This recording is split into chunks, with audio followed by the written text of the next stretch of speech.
Hello friends, welcome back to my YouTube channel The Education Master. So today I will give you some hints on how to begin class 10th. So जैसा कि हम सबको पता है कि हमारी जो क्लास 10th होती है वो हमारी बोर्ड्स की क्लास होती है, राइट। सो इस साल हमें बहुत अच्छे से मेहनत करने की ज़रूरत है। अब मेहनत करने का मतलब ये नहीं है कि आप पूरे दिन बुक्स लेके बैठे हुए हो और आप पूरे दिन उन बुक्स को रटी जा रहे हो, उससे कुछ नहीं होता, ठीक है। आप पूरे दिन किताबी कीड़े बन के आप लगे हुए बुक्स में पढ़ी जा रहे हो पूरे 10-10, 11-11 घंटे पूरे दिन, तो उससे कुछ नहीं होता, ठीक है। आपको क्लास 10th में अच्छा स्कोर करने के लिए स्मार्ट वर्क करना होगा, ठीक है। अब आप स्मार्ट वर्क कैसे करोगे? सो आज मैं आपको इस वीडियो में कुछ ऐसे हिंट्स या आप कह लो कुछ ऐसे पॉइंट्स बताऊंगी जिससे आप क्लास 10th में अच्छा स्कोर कर सकते हो, okay. So the first point is do full NCERT. तो आपकी क्लास 10th में क्या बुक्स लगी होती है? एनसीईआरटीज़ लगी होती है। तो आपकी जो एनसीईआरटी बुक है वो आपको अच्छे से करनी है, चाहे किसी भी सब्जेक्ट की हो, आपको पूरी अच्छे से उसको पढ़ना है, उसके सारे क्वेश्चन आंसर्स करने हैं और उस बुक को अच्छे से कंप्लीट करना है। Got it? क्योंकि एनसीईआरटी जो है वो आपके लिए बाइबल है। NCERT is a Bible for you, okay. क्योंकि एनसीईआरटी से बाहर कुछ भी नहीं आता बोर्ड्स में, आपको एनसीईआरटी इसलिए मैं कह रही हूँ कि बहुत अच्छे से करनी है, okay. Now the second point is don't buy so much materials, stick to one and do it.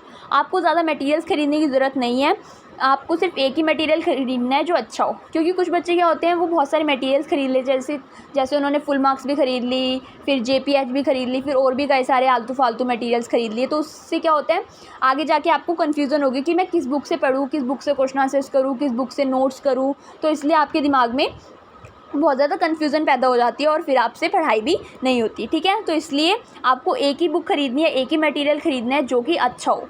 अब आपको अच्छा कैसे पता चलेगा? सबसे पहले आप क्या करोगे, उस बुक का जो फर्स्ट पेज है या फिर एक आधा जो फर्स्ट चैप्टर है उसको एक बार आप उसकी जो लैंग्वेज है उसको पढ़ने की कोशिश करो, ठीक है। अगर वो आपको लैंग्वेज अच्छी लग रही है या फिर अगर आपको वो लैंग्वेज ईजी लग रही है पढ़ने में और आपको समझ आ रही है, तभी आपको उस बुक को बाय करना है, अदरवाइज़ उस बुक को खरीदने की कोई ज़रूरत नहीं है, ओके। सो आपको ऐसी बुक खरीदनी है जिसकी लैंग्वेज ईजी हो और जिसके आंसर्स करेक्ट हो, ओके। इतना समझ आया? Now the third point is do sample papers as much as possible. आपको ज़्यादा से ज़्यादा सैम्पल पेपर्स करने हैं जितना हो सके, पर आपको सैम्पल पेपर्स तभी करने हैं अगर आपकी एनसीईआरटी बुक ख़त्म हो गई हो तभी। ये नहीं कि आपकी एनसीईआरटी अभी चल रही है और उसी के बीच में आप सैम्पल पेपर्स लेके बैठ गए और आप सॉल्व करने बैठ रहे हो, ऐसा नहीं करना। जब आपकी एनसीईआरटी बुक ख़त्म हो जाएगी तो जब पेपर होते हैं उसके बाद आपके पास 3-4 महीने का रिवीजन टाइम होता है, राइट। तो उस रिवीजन टाइम के बीच में आपको रिवीजन किससे करनी है? सैम्पल पेपर्स से करनी है। फिर सैम्पल पेपर्स कर सकते हो आप, आपने जो नोट्स बनाए होंगे उनको रिवाइज़ करो, ऐसे आपकी जो रिवीजन है वो ख़त्म होती है, okay. Now the fourth point is revision is the key to success. वही आपको रिवीजन अच्छे से करनी है। आप कुछ भी पढ़ोगे, आपको कुछ भी आपने नोट्स बनाया, आपने कोई भी चैप्टर कंप्लीट करा, आपको रोज़ उसकी रिवीजन करनी है।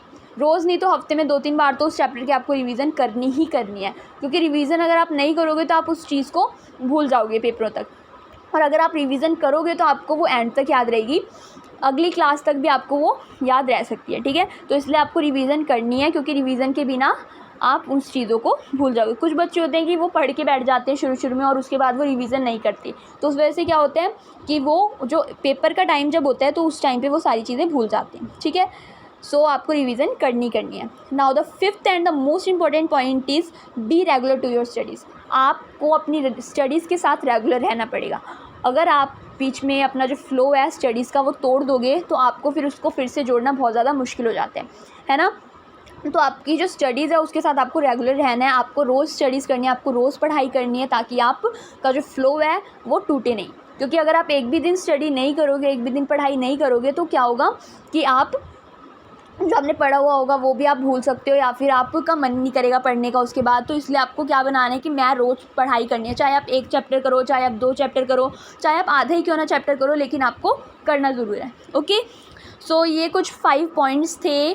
मैंने बहुत छोटी वीडियो बनाई है क्योंकि ज़्यादा अगर आप समझोगे तो आपका खुद ही आप अपने में कंफ्यूज हो जाओगे।